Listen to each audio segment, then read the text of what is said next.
So, a little Western style Breslov rock, ARI.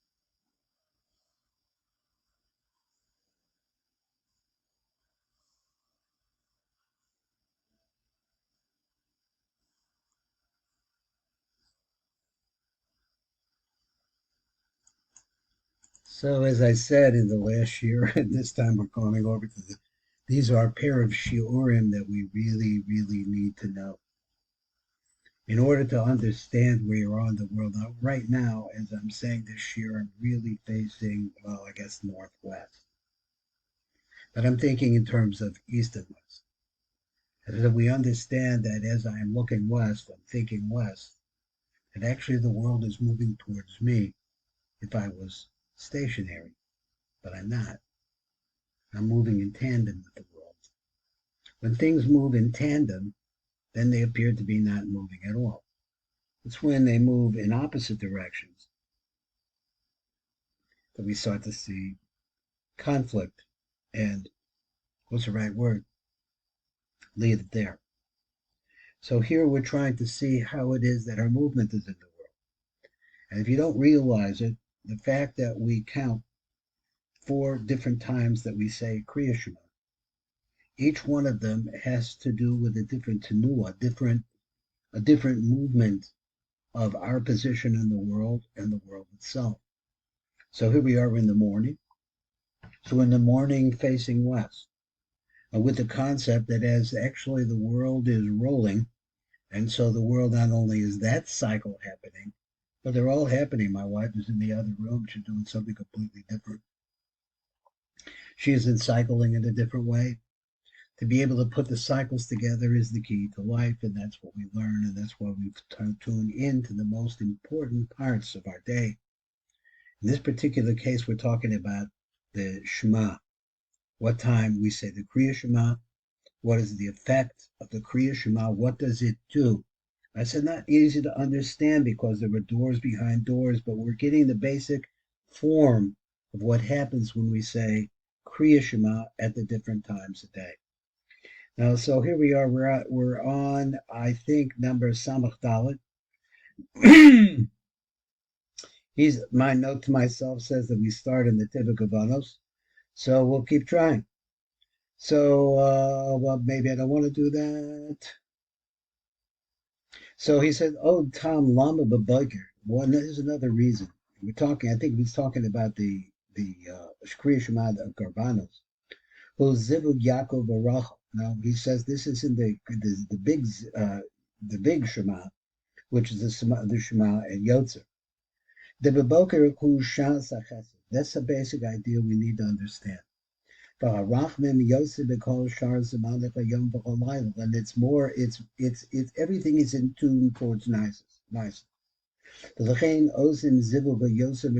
therefore there is a zivug here that is more higher on a higher level.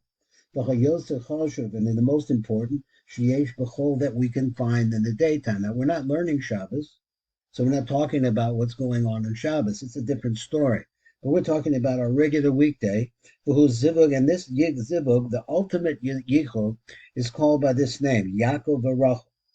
Yaakov representing that aspect of the Zer Anpin, which is from the chest of Zer Anpin downwards in the front of Zer Anpin, and Rachel was that aspect which is called Malchus, which is on the back of Zer Anpin from his chest downwards. These two coming to a place of yichud is really an ultimate accomplishment. So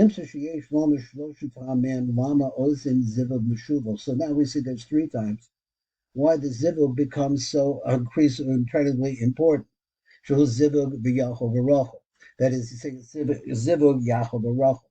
Now I'm not sure exactly if I translated right, so let's see. Let's see.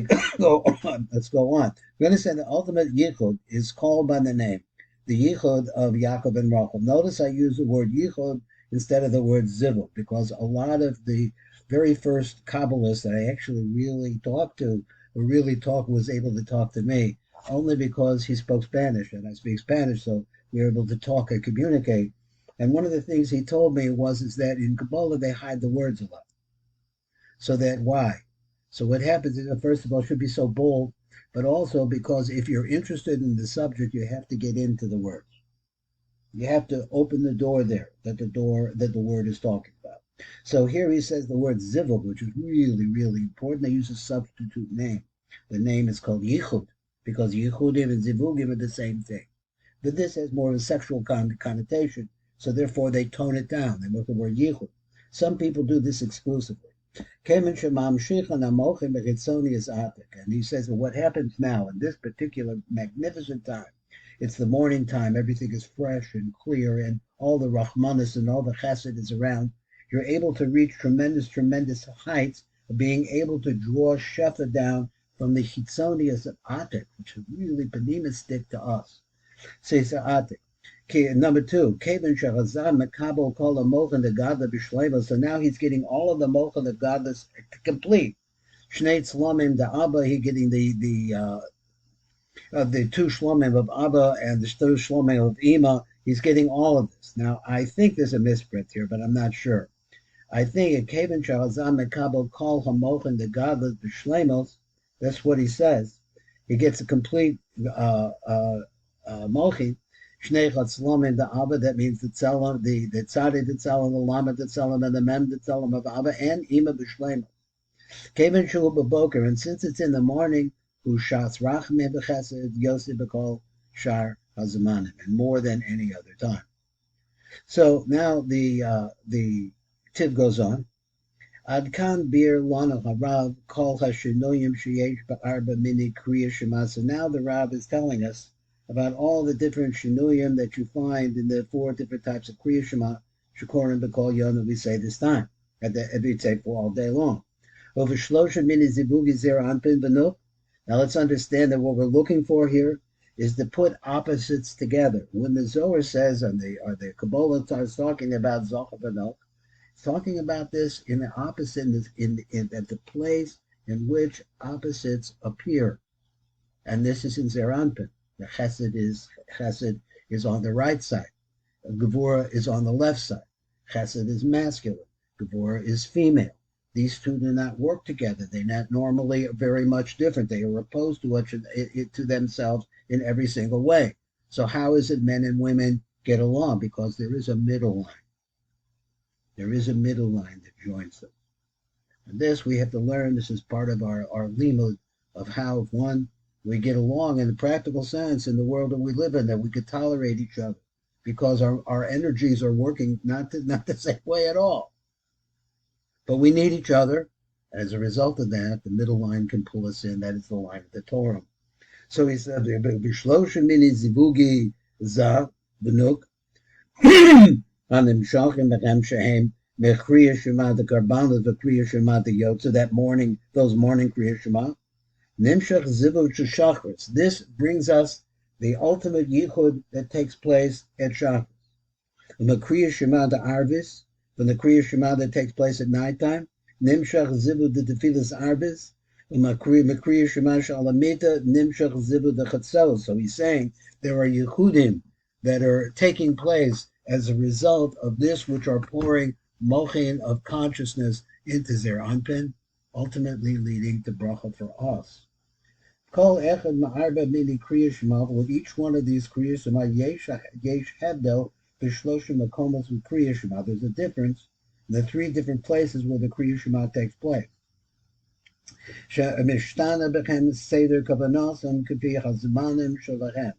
Now I can't say this more often, that we're constantly talking about a world which is moving, even though we want it to be static, mainly because we want to live forever. And why shouldn't we be able to keep going on and on? But it's not like that. That's not the truth. The truth is that the world is a constantly changing world. It's like a Ferris wheel. Some people get on, some people get off.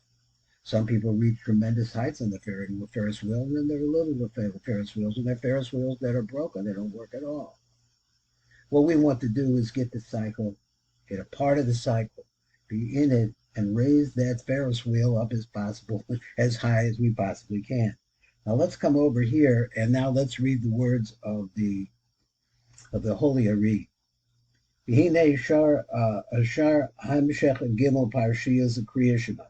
So he said, well, what happens after you say the 6 words of the Kriat Shemah? The Shema Yisrael. This all Yisboyer the Kaman will be explained as we go along. So, but now we could be talking about what happens in the 3 parshios. We could be talking about many different aspects of the Kriat Shema, but we only want to talk about this one, and that's the one that is the differences between what happens in the 4 different times we say the Kriat Shema, and remember again that the world is turning. So that in the morning, you're at the very beginning, and at the night, you're at the time when darkness starts to come in and does in fact come in and take over.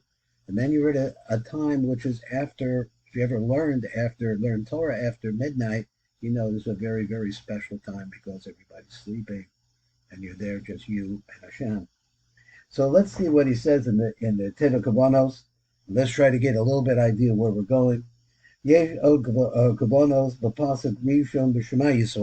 more Kavanos over here. So as he said, if we go into the Parshas, so there's a whole lot of words there, different kinds of things going on. If you have a Rishash Siddur, you're both Zocha to that. You could see different combinations of letters up above every one of the Kriat Shema, all different kinds of fantastic things. But really, the basic idea is always the same. You're bringing Be'ein Shinui Kavana Be'ein Kriat Shema. The Kriat Shema, there's really no difference in the Kavana. What you're trying to produce is a Yichud of Abba Be'ima, and she'll breathe a Tipa, which will bring down the Tipa and Shapa, the Zer Anpin, it is Nukva, which is the concept of bringing the 2 opposites together. We're going to get into that as we go forward. There's one little more piece that we want to do here today. So now the Rab is only really explaining the 3 differences that you find in each one of them. But Pasuk Rishon Belvad. So we're going to start just in this one Pasuk, which is the Shema Yisrael, Hashem, Elokeinu, Hashem, Echad, all of that. How many letters are there? Shema Yisrael, Adonai, Eloheinu, Adonai, Echad. 6. I wish I could go on the web. Sorry, I said the name of Hashem. So let's go on, and we'll see this some more tomorrow. And this is Baruch Fleischman at the Tikkun Elevator Kolo. And let me see if I can get Adi Ran back here. Can I get it there? No? I don't know how. Oh, okay, that's it. I'm still working on this. We'll try to get us a little music in here from Adi Ran. I just love Adi Ran. This is Baruch Fleischman, Tikkun Elevator Kolo.